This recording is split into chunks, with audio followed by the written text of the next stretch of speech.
And again, we're moving things along quickly here. We're underway here in the men's lightweight varsity 4. Just 4 boats in this race. So we start in lane 2 with Fordham. Lane 3 is Mercyhurst. Lane 4, and on the left-hand side of your screen there, is Brock.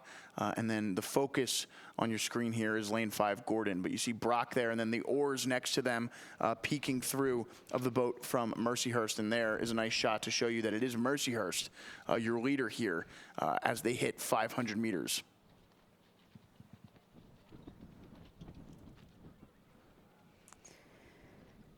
Here we are looking at lane 3. This is Mercyhurst, that nice bucket hat in the 2-seat that I believe we saw yesterday.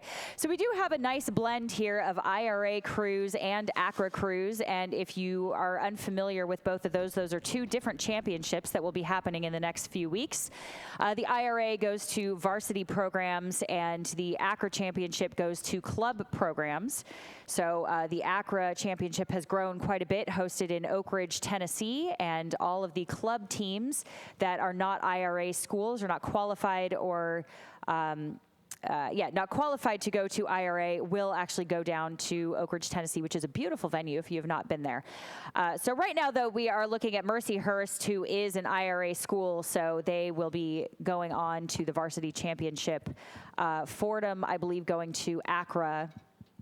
And then we have Brock and Gordon on the outside.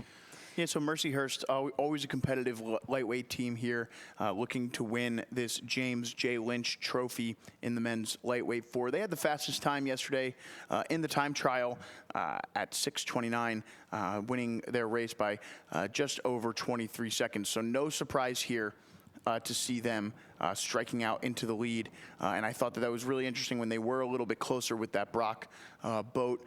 They've really opened it up here in this second 500. But when they were a little closer with that Brock boat, you could see that Brock was significantly outstroking the Mercyhurst boat, who, rowing at a lower rate and just generating a lot of power. It can be really helpful in these 4s to not check the boat down. As we said, it's a difficult discipline. So, these lightweights, a little bit lighter rowers, no need to rush up to the start there, the catch point for them. And they're really pressing down with their legs here in a impressive fashion. You got to get those legs down fast. Mercyhurst doing a really nice job. Well, you actually started to make a really good point there. The thing about lightweights that actually makes it really fun is that they can row at higher rates. And oftentimes lightweights will row with a little bit of a chip on their shoulder. They're oftentimes racing heavyweights and guys a little bit out of their weight class. Yeah. So they race with a little bit of a chip on their shoulder and can race at the higher rates. And what that means is they can get the hands away and the bodies over just a little bit quicker. And it's a little bit sharper rowing. I like to call the lightweights the little hummingbirds. So I know that's not insulting to them. That's a compliment, because that means that they're quick, but they're very, very technical. So a lot of times lightweights are very technical rowers. They do a really great job getting their blades in and away. They're very efficient at moving their own body weight. So they can actually get the rate up a little bit higher sometimes and maintain a higher rate than sometimes a heavyweight boat. Yeah, but Mercyhurst really impressive here throughout the base of this row for them, into this third 500 now, just trying to, see what kind of time they can put up. Obviously, you said their season not over here, but kind of starting off the championship season here in early May, getting a gold, setting them up for what should be, hopefully a high finish for them at IRA later in the season. Yeah, that is absolutely right. And here they are just absolutely walking away with it right now. Mercyhurst doing a great job in the all-white there.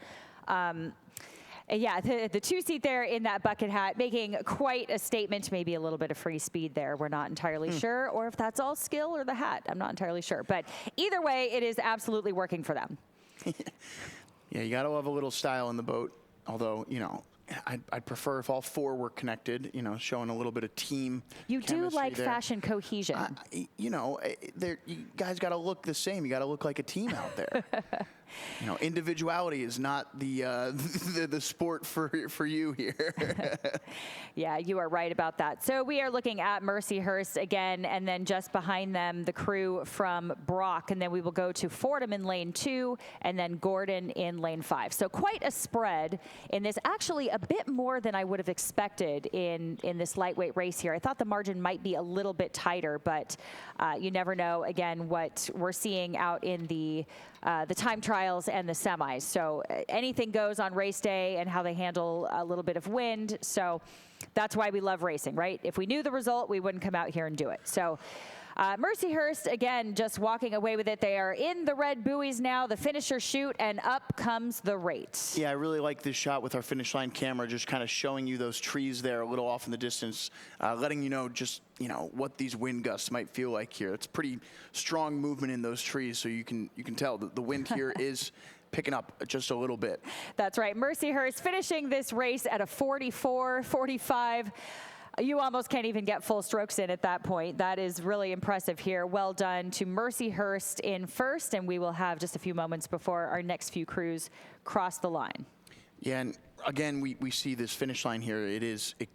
Almost every time we cut back to it, it seems to be just getting a little bit choppier as every time we cut to this finish line camera as Brock finishes up for the silver there. And that is second place for Brock. Meanwhile, we sit and we wait for third, likely to be the boat from Fordham, and there they are in lane 2.